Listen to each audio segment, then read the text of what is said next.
Hi guys, welcome back to Garage Gossip. My name is Mana and I'm your host, and today I am just so excited because I get to talk about my two favorite Grand Prix of the whole season, which are Silverstone and obviously my home Grand Prix, which is the next Grand Prix that we're going to, which is Belgium, and I'm just so excited to talk about it. And obviously, because I've missed talking about that, wait, I was in Spain for 2 weeks, so while I was in Spain, the whole Christian Horner situation happened. But that does not mean that I don't have thoughts on it. So obviously, we will also chat about that because like I said, I have thoughts on it, and I need to express those thoughts so that y'all know what my thoughts are. Yeah, okay, great intro, great intro. Yeah. That being said, let's just jump straight into it.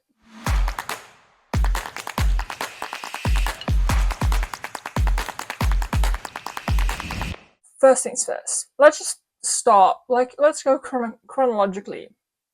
First was Silverstone. Okay, none of the Christian Horner things happened yet. So, Silverstone first.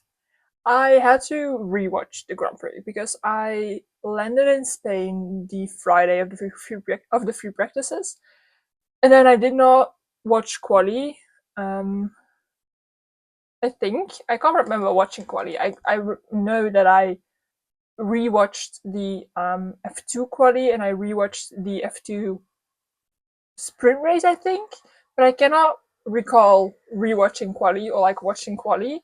So I don't know if I did watch quali. I don't think I did. And then the Sunday was the Grand Prix. I went to Bilbao and I visited the whole city, and obviously I was not watching the Grand Prix.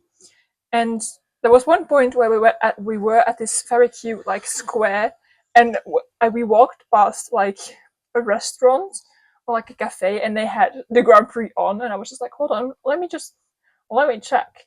And I saw that it was raining, and I was like, okay, I probably will need to rewatch this Grand Prix because if it's raining, we know it's always chaos. And then I got home, well, to like the place where we were staying, and on WhatsApp I am in the F1 broadcasts channel thingy, and I get notifications every time that something is sent in there. And so I got that notification of the little like post of Nico Hulkenberg being on the podium, and I was like, what the hell? What the hell? I need to rewatch that race right now. So that's exactly what I did. I rewatched the entire race. And honestly, that Grand Prix, I'm so sad that I did not get to watch it while it was happening, because obviously I knew who would be on the podium and I knew everything that would go down, which is a bit sad. Like, I don't know if you know like what I mean, but like watching a Grand Prix, not knowing anything that is going to happen, like watching it live, is a whole different experience than watching a Grand Prix while you know what the outcome is and like what is going to happen to which drivers. So yeah, I was very sad I did not get to watch it live, but it was still a super exciting Grand Prix, even though I knew everything that was going to happen and I knew who would be on the podium in the end of the race. But still, it was such an exciting Grand Prix. And Nico Hulkenberg on the podium, like technically he started last on the grid because Franco Colapinto did not start the race. Nico started in 19th place and he finished in P3. Like, what do you mean? What do you mean? And then the fact that he also, like, the only trophy that he got, because I don't know if you know this, you probably do, the trophies in Silverstone that they got on the podium were all made of Lego, and only Lando, like the person that won the race, and then the constructor that won the race, get like the actual like silverware trophy with it. So they get the Lego trophy and the silverware trophy. And that was also only for like first place finisher and the constructor that won the race. So Nico and Oscar only got they only got the Lego trophies, which Oscar asked Nico about it in the press conference after the race, and Nico was like, yeah, no, it's fun. Like, my daughter can play with it. And I was like, that is so cute. That's so cute. And then I saw the clip of his daughter being just like all happy and jumping around because her dad won the race, not won. That would be insane. I mean, I'm not saying that it's not going to happen. I'm manifesting a Nico Hülkenberg win this season. I mean, that he got on the podium. Just so cute. It was just so great, cute. And I think, like, the Nico Hülkenberg win, it's just like something that literally all F1 fans were happy about. It doesn't matter what team you support, like what driver, what team. It doesn't matter how long you've been watching. I just genuinely think that is a thing that literally every F1 fan was happy about. Because how could you not, right? That man deserved that podium. He deserved that. So, yeah, and then Gabi sprinting through the pit lane to get to Nico. Stop it. Stop it. Yeah, I mean, yeah, it's just so cute. It was just all so wholesome. Like, I loved it. I love it. Max also being like, because that I saw that on TikTok, and I don't know, like, what to think about it, but like, I saw on TikTok a clip of Nico, Oscar, Lando, and then I don't know who was on the podium for McLaren, and they were spraying champagne, and Lando and Oscar and then the McLaren person immediately started spraying each other, and Nico was just left on his own and just sprayed the people below the podium because no one was spraying him, and he also wouldn't go spraying anybody else. And like, I saw people talking about that and just being like, yeah, well, like, they didn't really respect the McLaren drivers for doing that. And I don't know if it's true, because it may just be that the clip is just not the full podium ceremony. Like, I did not. That's a part of. After the race, I just stopped watching. Like, I put it away. Like, I did not watch the whole podium ceremony, so I don't know if it showed the whole podium ceremony. But I was just like, it just doesn't seem like something that Lando and Oscar will do. Like, in my head, they're just these, like, the sweetest people on earth. Like, and I just can't think of them not do. Yeah, I don't know, but yeah, yeah. I don't know. Anyway, also one takeaway out of that whole Grand Prix, I just honorable mention, for me at least, Ollie Behrman. I know he didn't score points. He was so close to P11, but he did not score points, sadly enough. But he was the only rookie that finished the race. All other rookies, out. Out. So I think he deserves an honorable mention for that. Yeah. And then one last thing about Silverstone is Oscar Piastri. Right. He got that penalty, which I'm not going to talk about that penalty anymore. That's in the past, okay? That's not going to talk about that anymore. But, like, even if Max Verstappen even said that it was a bit of a harsh penalty, and if Max Verstappen is even saying, like, it's a bit harsh, then it might have been a bit harsh. That's all I'm saying about that. He got that penalty, and then he pitted. And obviously, McLaren was planning a double stacking, but with Oscar having that penalty, they couldn't do a double stack. So Lando went around again, and then Oscar got out. Lando obviously overtook Oscar. Lando came in, he pitted, and he came out in front of Oscar again. The audacity that Oscar Piastri has to ask the team to switch the positions is insane to me.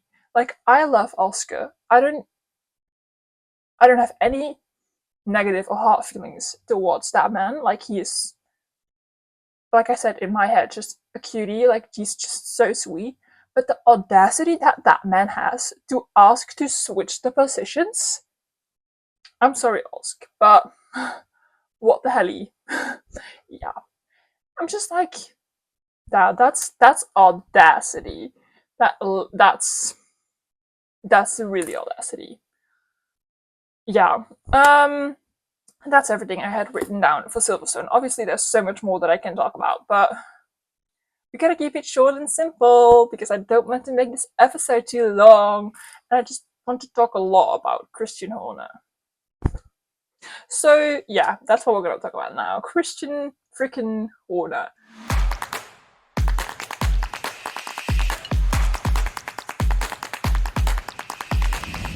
So I was in Spain, obviously. And I was laying by the pool, just reading my book, scrolling on Instagram, and I got a notification of the Girls Across the Grid group chat from the Belgian girlies, I think it is. And they said that, according to, I don't know, it was a Dutch newspaper, but I can't remember which one, Christian Horner would be fired. And I was like, that would be huge, but I'm not believing it until I see it on the official F1 website. And then more and more newspapers and like online news platforms started coming out with it. Even Sportza, which, if you don't know what that is, Sportza is the sports channel of VRT. And VRT here in Belgium is the national broadcast, like the Flemish part of the national broadcast. And Sportza is part of that. Like, they cover all the sports things, and even they posted about Christian Horner being fired. And I was like, well, if they are if they are even talking about it, then I'm just gonna believe it. And then F1 came out with it, and I was like, okay. And like, at first it was like shocking to me, because he's been with Red Bull for 20 years. That's a long time. Like, and Christian has had such an impact, not only on Red Bull, but on the whole sport of the whole F1 sport, that it was a bit shocking to me to see such an important person to the sport leave. But I'm also partially happy about it, because I was not his biggest fan. I can say that I was not Christian Horner's biggest fan. I don't remember if I talked about what happened last year. Was it last year or was it 2 years ago? I don't know. I don't actually know anymore. But like, last year, or no, it was last year. Last year, at the beginning of the season, we had the whole Christian Horner scandal, where he had done stuff to his female employees that weren't really what a boss should do to his female employees. And in the end, he did not get anything for that. Nothing. Not even a fee, nothing. So yeah, some part of me is just happy to see him leave, to know that even though it's not really connected to what happened last year, it's somehow sort of like justice for what he may or may not have done. But yeah, that being said, I think Christian Horner leaving Red Bull Racing, there's only two options that why this is happening. Option one, Christian Horner leaves so that Max can stay. Or option two, which I think is the most likely option, Christian Horner leaves because Max is leaving too. And in that case, we need to discuss where Max is going. Because, yeah, I've seen crazy stuff. I've seen people in the Netherlands, like journalists in the Netherlands, just being in denial and just saying that Max is staying at Red Bull, which part of me still believes that. Like, I can see him staying there, but part of me, like a bigger part of me, sees him leaving as well. So obviously, first option, Mercedes, because Max has said that, I think, multiple times, that his first option would be Mercedes. But then we have the question, who will Mercedes, like, who will they part ways with? Because they made George Russell who he is right now, and they're making Kimi into a new Max Verstappen. Right. So, yeah, I personally think that they would let George go more easily than they would let Kimi go. My dad said this, okay, and I think this is far-fetched, but I've seen people online say this as well, which, yeah, I think it's far-fetched. I can't see this happening, but yeah, I don't know. So my dad said Max goes to Mercedes, and then Mercedes let go of Kimi, but they put Kimi on loan, so Kimi is technically still property of Mercedes, and they loan him to Alpine. That is the most unlikely part to me. Like, that's Alpine, guys. Alpine is currently 10th in the championship. I can, but there's like a lot of like teams that like have a lineup, and it is probably most likely their lineup that they have this year that's also going to be staying next year. For like example, McLaren, their lineup is locked in for a long time. I'm gonna check it in my journal, but I remember that it's a long time. Lando's contract is until the end of 27, and Oscar we don't have an end date for. Which, that's also, I think, a thing I saw online. So, Max goes to Mercedes. Mercedes, instead of letting Kimi Antonelli go, they let George go. George then goes to McLaren, and Oscar would go to Red Bull. Like, and that, I can see happening, because Christian Horner has said a lot of times that he had interest in Oscar Piastri, but now that Christian Horner is gone, I don't know if it is that likely to happen. Like, it's just... I also think, because if Max leaves, who will then become the first driver at Red Bull? I don't know. But I think they're not going to let Yuki drive there for next season. I don't think that. I think Yuki is going to take a step down again to Racing Bulls. And they're going to let, not Liam, they're going to let Isaac take a step up to the big team, to Red Bull Racing. And then they're gonna put, I think, Arvid Lindblad next to... No, that's not a possibility. Or maybe Yuki is not going to Racing Bulls, but he's leaving and he's going to Aston Martin. It's just... Silly season is upon us. I feel it in my bones. If Max genuinely decides to leave Red Bull, silly season is gonna get crazy. It's gonna get crazy. Let me just look at all the contracts. Even though we technically know that these contracts, even though they have end dates, they don't always go until the end date. And we have a lot of examples of that. So, Charles Leclerc is locked in until the end of 29. So Charles Leclerc, we pretty much know that he is staying at Ferrari for a longest time. Lewis, I've written down here until the end of 26, but I can remember I read somewhere there was only 1 year, so it might have been till the end of this year. I don't know. Max has a contract until the end of 28, but I mean, Liam had a contract at Red Bull Racing till the end of 25, so I do think his contract at Racing Bulls is also going to be till the end of 25. Mercedes, both drivers have a contract until the end of 25, which is pretty scary. For Aston Martin, both Lance and Fernando have a contract until the end of 26. I honestly also see Lance leaving F1. I don't know, I saw it somewhere online that they were saying Lance might stay in F1 till like and do the season of 26 and maybe also the season of 27, and then just so he has driven the new car and then he might leave. And like somewhere, some part of me sees that happening. Alpine, yeah, Jack had a contract until 25, like the end of 25, but we all know that they're not really, not going into it. Franco, we also need to talk about that man, because I think the Belgian Grand Prix might be his last Grand Prix. Yeah, I do honestly think that might be his last Grand Prix. And who Alpine would put in the car? Then I have no clue. Because they're not gonna, I mean, they could put Kushmani, right? But I don't think Kush is gonna want that. Because that will ruin his F2 season. And he's doing pretty well. He's like not fighting for the championship, but he's doing pretty well. So they might then put Paul Aaron because he's not racing any other series. Like he's just the reserve driver. But I feel like that might be a long stretch because Paul hasn't driven in a long time. I mean, he has driven the FP1 session for stake in Silverstone, and he did pretty okay there.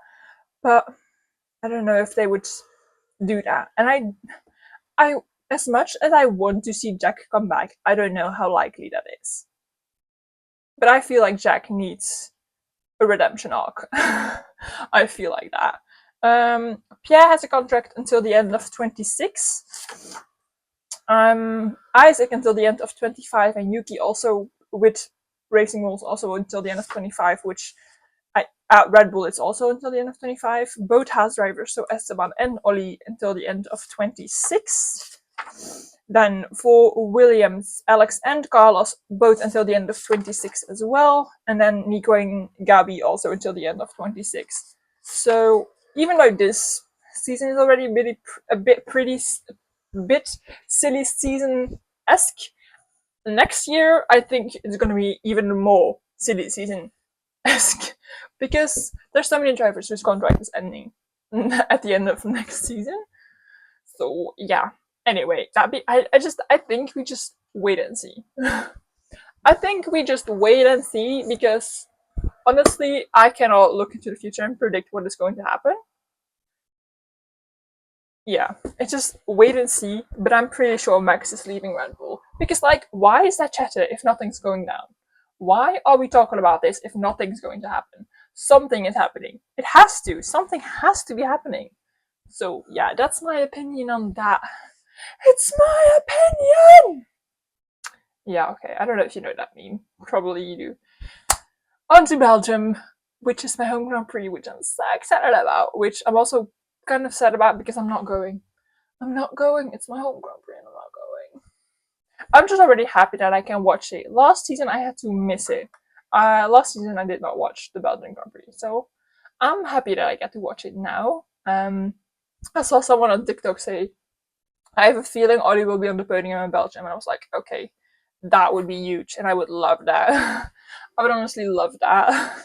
I'm just so excited. I love Belgium. It's such an iconic track. And okay, yes, it is sad because, yeah, a lot of drivers have either injured themselves pretty badly at Spa or lost their lives because of an injury they got at Spa, and it's just like that is a reason why I'm not really a big fan of Spa. But then again, I'm just like, it's such a good circuit. Like, it's such a good circuit that I'm just like, I'm excited for Spa. But yeah, I mean, we cannot talk about Spa and just not remember the many drivers that have lost their lives there. Yeah, it's just pretty sad. Yeah. Yeah. That's always the sad part about Spa. Like every time that I know Spa's coming up, I'm just like, I'm so excited. Oh wait, okay, maybe not that excited. Yeah, you know what I mean. Every year I'm just so scared something big will happen again this year, and someone that's driving for Formula One or for any of the feeder series that racing there, because I think F2 and F3 are also racing at Spa, might just either lose their life there or either get such a big injury that they cannot continue racing anymore. And like that's always in the back of my mind at Spa, which it's not a happy thought, but like it's always in the back of my mind, whatever circuit, but I feel like it's just more prominently there when it's Spa. Because so many things have happened there already. If you get what I mean. I don't know if I'm the only person that feels this way. I don't think I am. I think a lot of people feel that way. But yeah, anyway, we're gonna make it a bit happier. I'm manifesting a Lando Norris win just purely because his mom is Flemish and I need to see her again being all happy because I know she will be there. Like it's the Belgian Grand Prix. She will be there. Duh. They're always there. Like his mom and his grandma, I think, as well. Was there last season? I think so. So yeah, it would just be so much fun if Lando got to win there. It's like it's his second home Grand Prix. It would be so much fun. But I think Oscar might be a bit resentful over the Silverstone victory. So yeah. And then I just want to remind y'all, it's a sprint weekend. It's been a long time since we had one of those. Let me check. When was the last sprint weekend we had? Was it? No, I can't remember which races we've had already. It was Miami. I was gonna say, was it Miami? And then I felt dumb, so I didn't say it. But it was Miami. So yeah, sprint weekend, which means only one free practice session. Yeah, yeah. I don't know what teams are gonna do well at the Spa Grand Prix. I just know that Red Bull are gonna need all the time they can get on the circuit to get that car somewhat into the pace. They had a great qualifying in Silverstone. At least Max did. Yuki didn't. Max did. But their race, I think Max finished in P5, which is still an okay position to finish in. It's not amazing, it's not great, it's just an okay position. Like, he still scored points, and I think that in the whole championship is very important. Yeah. Yeah, let me check how it is with like the points situation at the moment. So Oscar is in first with 234 points, and Lando is in second with 226. So if Lando wins and Oscar doesn't score points, Lando gets a big lead, like a big gap to Oscar. Yeah. Yeah. And Max, I think, is still in third with 165 points. So there's a big gap. I think, I mean, we can never be certain of who will win the championship, but I think at this point we can be semi-certain that it will be one of the McLaren drivers. Like, I don't think, unless McLaren just doesn't, like, from now on, and I'm not manifesting this, okay? Not manifesting this, but just if McLaren doesn't score that many points anymore, like, doesn't go on to win more races in, like, the rest of the season, then someone else could win that championship. But I don't think that is a very likely scenario. Yeah, yeah. And I think that is everything I had written down for this episode. I don't know, actually. I can't remember when I will be back. Like, I honestly have zero clue. Because there won't be an episode out next week because I am away again for a whole week.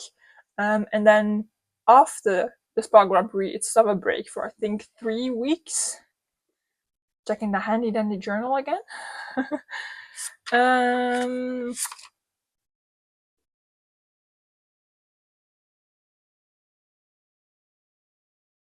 Oh wait, no, it's not summer break then. Wait. Oh, summer break's later. I feel like this season, like, we've had like 2 small summer breaks because now we've had like 2 weeks between Silverstone and Spa, and then after Spa, the week after, it's Hungary, which I'm sad I cannot watch that. That's kind of sad. I'm not able to watch that. And then the Dutch Grand Prix is then, wait, then there's 1, 2, 3 full weeks, like 3 weekends between Hungary and the Dutch Grand Prix. So yeah, like 2 smaller summer breaks, I think, this season. It's so mental to me that it's already summer break, almost. Like, well, like, I counted the F2 races yesterday. They only have 6 races, I think, left. 6 or 7 races left. That's so insane to me because I was wondering how many like races they had left because I was just, that championship right now is insane. Like, it's insane. Richard Foucault is still leading, but like, there's so many people that can still win that championship that it's so fun to watch it. So if you have time this weekend, watch the F2 races, watch the F2 qualifying sessions, watch F2 in general because it's so interesting. Because that championship is just, it's like, it's just changing every race, and that is just so much fun. So yeah, I think that's everything I had for this episode. You will hear me again, I think, after the summer break, which is insane. Oh no, actually, not after the summer break. In 2 weeks, after the Hungary Grand Prix. I think Hungarian Grand Prix. Oh, it's at the Hungaroring. Oh, I'm pretty sad I cannot watch that. Anyway, you on YouTube, you will see me in 2 weeks, and you on Spotify, you will hear me in 2 weeks.